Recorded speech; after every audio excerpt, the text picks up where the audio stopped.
Alors ça fait à peine 10 minutes que je suis partie de Bom Jesus de Bom Jesus, et là je tombe, mais c'était absolument pas prévu, je ne savais même pas que ça existait ce lieu, sur un autre sanctuaire immense, mais vraiment immense. Je vous montre l'esplanade. Je suis tombée là-dessus parce que je me suis trompée dans une bifurcation, hein, comme ça, quoi, je me suis pas trompée, il fallait que je vienne là. Et regardez un peu cette entrée, il y a le palais, enfin oui, une maison dédiée à Jean-Paul II, c'est impressionnant. Tous ces anges, c'est ça, de l'Immaculée Conception. C'est magnifique ces anges. À Sameiro, voilà, je sais où je suis, merci les magasins parfois. Et donc, j'ai même la possibilité de rentrer à l'intérieur. Donc, je vais aller voir ce qu'il y a. Oh, apparemment, il y a plein de sculptures de jardin. C'est un immense parc tout autour. Ben voilà, une découverte, surprise. Alors, je me trouve devant une toute petite chapelle. Alors là, il y a des trucs super bizarres où ils brûlent des cierges comme ça. Tout à l'heure, il y en avait un qui était fermé. Chapelle des ex-voto. Et alors, regardez à l'intérieur. Je ne sais pas si c'est ouvert au public, mais regardez la taille des cierges. J'avais jamais vu d'aussi grand. Des sculptés décorés. Ça, c'est des moules pour faire du sval et bougies, je pense. Excellent. Il y en a là aussi.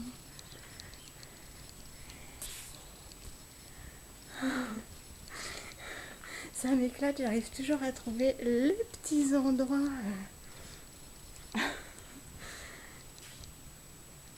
inédits, improbables. Voilà, bon. Alors après les exubérants et immenses sanctuaires de ce matin, je me retrouve en ce début d'après-midi. Donc quelque chose de beaucoup plus épuré qui s'appelle Citena de Briteinos, qui est une cité ancestrale qui doit dater de 2000 ans. Et donc ce sont les vestiges de cette ancienne ville qui date même d'avant les Romains. Les Romains sont aussi passés par là. Et donc ça tombe bien encore en cette journée de Mabon. Où il y avait forcément des rites. Alors là, c'est pas les Celtes, c'est les Celtéites qui étaient ici. Mais c'est amusant ce rapport. Voilà, donc il y a tout un parcours fléché, il y a des maisons reconstituées, il y a la citerne, il y a les bains, et voilà. Donc je vais me promener sous ce beau soleil. Voilà, je suis un peu en hauteur, on a une vue intéressante, on voit des maisons, les carrés, c'était les enceintes, les murs des maisons. Et puis là, il y a les rues principales qui se croisent. Et donc de chaque côté, il y avait des petites maisons. Voilà. Là à gauche, ça serait la maison du concile, du chef en fait, qui serait la plus grande. Ici, voilà.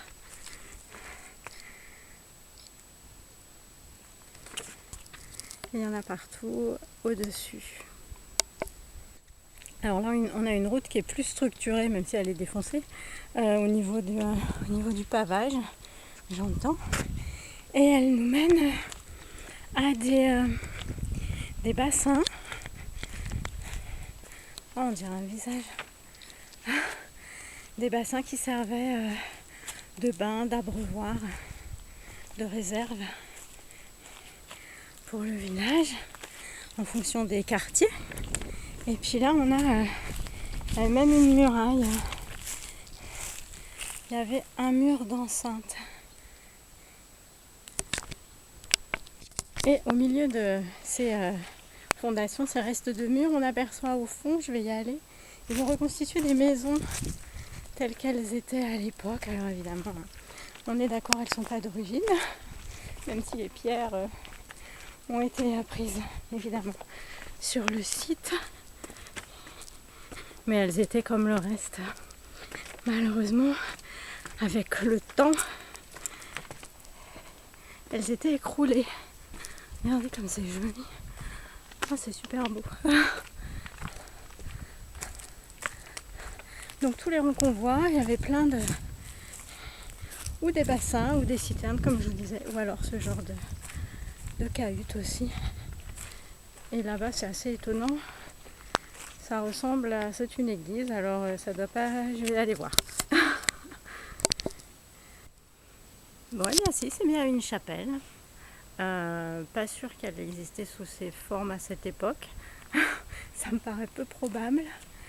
Peu importe. Et regardez, par contre, à mon avis, eux, ils sont d'époque. Il y a des...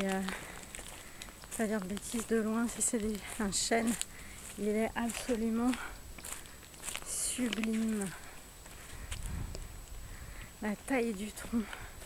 Et regardez un peu la vue qu'ils avaient.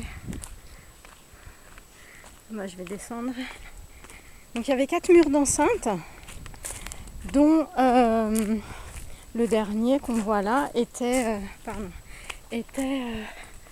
protégé aussi par un fossé. Voilà, tout le fossé qui longe. Et sinon, il y avait donc ce dernier mur et encore d'autres. Celui-ci derrière moi. J'ai l'impression qu'il y en a. Ouais, il y en a encore un en bas. Et encore un en bas. Donc, elle était vraiment bien protégée.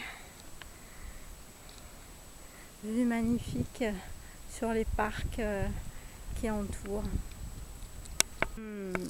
Ok, c'est ça, je comprends mieux. Alors en fait, la chapelle que je vous ai montrée, c'est une chapelle qui a été édifiée au 19e siècle, chapelle Saint-Romain, rien à voir. L'initiale, elle avait son emplacement ici, reste la croix.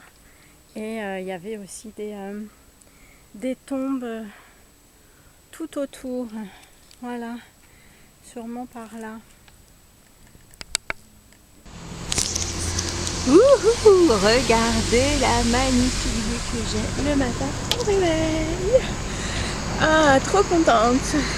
Alors là, je me trouve depuis hier après-midi dans le parc de Pineda Gerês, donc au nord du Portugal. Je commence tranquillement ma remontée en France à 2 à l'heure, on est bien d'accord. Hein. Hier, j'ai passé du temps sur cette plage. Journée de Mabon, j'ai fait aussi mon hôtel. Oups, je remonte. Voilà. Et il va faire encore une journée magnifique et j'ai bien l'intention d'en profiter.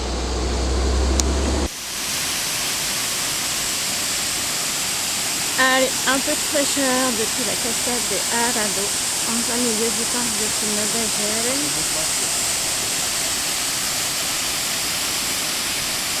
C'est un peu de sang, c'est bon.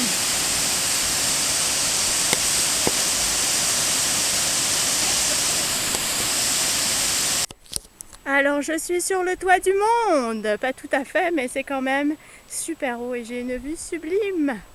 Regardez tout ce que ça balaye. Je suis toujours dans le parc de Pineda Gerês, où je vais dormir encore cette nuit, mais plus au bord de lac, mais dans les montagnes. J'ai vu des magnifiques cascades et je me suis fait une amie.